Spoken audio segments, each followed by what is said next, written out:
কি অবস্থা সবার?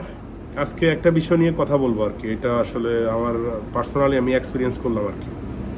তো আমরা সবাই অনেক কিছু করার ট্রাই করি আর কি জীবনে বড় হওয়ার জন্য, টু গেইন সামথিং ম্যাসিভ। তো আমরা চেষ্টা করি আর কি। তো এই ক্ষেত্রে দেখা যায় যে আমরা অনেক সময় ব্যর্থ হই আর কি, একবার দুইবার তিনবার চারবার ব্যর্থ হই আর কি পরপর। এই সময় দেখবেন অনেক মানুষ সেটা নিয়ে মজা করবে, অনেকে অনেক কিছু বলবে, বলবে আপনার মধ্যে ধৈর্য নাই, এটা নাই সেটা নাই, আপনি বেশি ফিকার করেন। ফিকার মানে আরবি শব্দ আর কি, ফিকার মানে হচ্ছে চিন্তা আর কি, এটা সেটা অনেক কিছু বলবে আর কি। যেমন আমি কাতার 3 বছর মতো আসি, আমি অনেক কিছু ট্রাই করলাম আর কি। এর মধ্যে ইউএসএ থেকে শুরু করে ইউরোপ কানাডায় অনেক কিছু ট্রাই করলাম, কাতারে কিছু করা ট্রাই করলাম, কিছু হয় না আর কি। তো আমার অনেক বন্ধু বান্ধব শুভাকাঙ্ক্ষী আছে, আত্মীয় স্বজন আছে, অনেকে বলে আমার মধ্যে ধৈর্য নাই, আমি ইয়া করি আর কি, তাড়াহুড়া করতেছি। অনেকে আবার এটা নিয়ে হাসে, এটা সেটা হ্যান ত্যান আর কি। তো এখন তাদের কাছে ধৈর্যের সংজ্ঞাটা কি আমি আসলে জানি না। এখন ধৈর্য মানে কি তাদের কাছে কি এটা নাকি যে spread your as and sit down and hoping for something best? ব্যাপারটা কি এমন নাকি আমি বসে থাকুন আর আমি আশা করতেছি কিছু একটা আমার জন্য হইব? এটা কি ধৈর্য নাকি? এইটা করলে কি কিছু হইব নাকি? আমার তো মনে হয় না আর কি। তো বেটার আমরা ট্রাই করলে একদিন না একদিন তো হবেই। চিন্তা থাকতে হবে একটা জিনিস নিয়ে, ফার্স্ট থাকতে হবে, ঠিক আছে না? তো আমি যদি বসে থাকি আর কি, যে মনে করি যে কিছু একটা ভালো কিছু একটা হবো, তাহলে তো কখনো হইব না আর কি।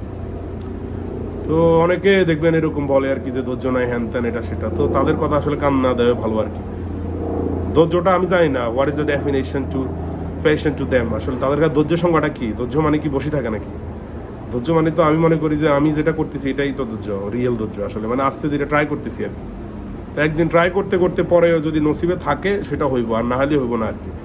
কিন্তু মানুষজনের মানে কথা, আসলে মানুষের কথা বাঁচা যায় না আর কি। আপনি যেটাই করেন মানুষ কথা বলবে, এটা আর কি। তো কিছু তো করতে হলে তো করতে হবো, আপনার ফিকার থাকতে হবো, চিন্তা থাকতে হবো, ঠিক আছে না? তো অনেকে আছে, এরা আমার কাছের মানুষ, সেই সমস্যা নেই, ভালো আর কি, ভালো চাই, বাট তারা একটু বেশি বুঝে আর কি। তারা বলে আমি নাকি বেশি বুঝি। তো এটা ট্রাই না করলে তো কোনো কিছু হইব না, আমার পয়েন্টটা এটা আর কি। যদি বসে থাকলে আপনি বসে রয়েছেন আর আপনি ভাবতেছেন যে আপনার ভাগ্য চেঞ্জ হয়ে যাবো, কিছু একটা হইব, ব্যাপারটা তো এমন না আর কি। সো আমাদেরকে ট্রাই করতে হবে আর কি। আবার দেখবেন যখনই আপনি মাল্টিপল টাইম ফেলিয়ার হওয়ার পরে পরে যখন সাকসেস হবেন, এরাই আসি আপনারে কংগ্রাচুলেশন জানাইতেছে আর কি। কিন্তু যখনই আপনি while you are trying hard, তারা এটা নিয়ে মজা করবো, হ্যাঁ এটা তোমার মতো ধৈর্য নাই, তুমি আস্তে আস্তে করো, এত কিসের, এ করতে পারে নাই, ও করতে পারে নাই। তো এটা কি আমি কি যারা করতে পারে না তাদেরকে কি আমি দেখুন নাকি? তাদেরকে কি আইডল মানতে হবে নাকি? ধরুন কেউ সে, তারা বলে যে এই লোকে 5 বছর পড়ে রয়েছে, 3 বছর পড়ে রয়েছে, কিছু করতে পারে নাই, ও এখন একটা চাকরি পায় নাই, খাইতে পারতেছে না। তা আমার কি তাদেরকে ফলো করতে হবে নাকি? যে পারে নাই তারা কেন আমি দেখুন, আমি যে পারছে তারা দেখুন, ঠিক আছে না? সো এটা আর কি, জাস্ট এই মেসেজটা দেওয়ার জন্য ভিডিওটা করলাম আর কি। মনে হইলো আর কি অনেক মানুষ অনেক কিছু বলে, তো এটা আর কি ব্রো। Okay, thank you.